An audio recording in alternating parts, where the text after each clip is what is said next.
ایک دن دو دوست تیمور اور عظیم ایک پارک میں بیٹھے تھے۔ دونوں ایک دوسرے کے بہت قریب تھے اور ہر بات ایک دوسرے سے شیئر کرتے تھے۔ تیمور، کل میں نے ایک بڑا موقع کھو دیا۔ کیا ہوا؟ کیا کوئی پریشانی کی بات ہے؟ نہیں، پریشانی کی بات تو نہیں، لیکن کل مجھے ایک بہت بڑا فائدہ مل سکتا تھا اگر میں تھوڑا سا جھوٹ بول دیتا۔ جھوٹ؟ کیسا جھوٹ؟ کل میری کمپنی کے باس نے مجھ سے ایک رپورٹ کے بارے میں پوچھا جو میں نے وقت پر مکمل نہیں کی تھی۔ اگر میں کہتا کہ میں نے وقت پر مکمل کر لی تھی تو وہ خوش ہو جاتے اور میری پروموشن ہو جاتی۔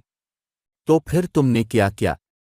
میں نے سچ کہہ دیا کہ میں نے رپورٹ مکمل نہیں کی، لیکن اس کے بعد میرے باس ناراض ہو گئے اور کہا کہ اب پروموشن کے بارے میں سوچنا بھی مت۔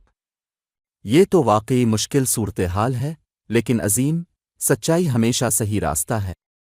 مگر میں نے سچائی کا راستہ اختیار کیا اور مجھے نقصان اٹھانا پڑا۔ دیکھو عظیم، سچائی کا مطلب ہمیشہ فوری انعام نہیں ہوتا۔ کبھی کبھی ہمیں وقت کے ساتھ ہی سچائی کی قدر کا احساس ہوتا ہے۔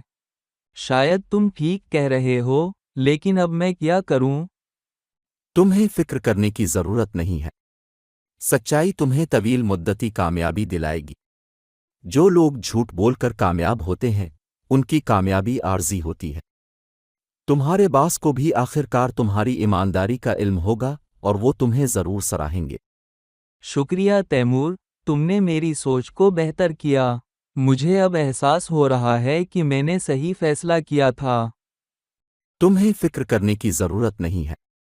سچائی تمہیں طویل مدتی کامیابی دلائے گی۔ جو لوگ جھوٹ بول کر کامیاب ہوتے ہیں، ان کی کامیابی عارضی ہوتی ہے۔ تمہارے باس کو بھی آخرکار تمہاری ایمانداری کا علم ہوگا اور وہ تمہیں ضرور سراہیں گے۔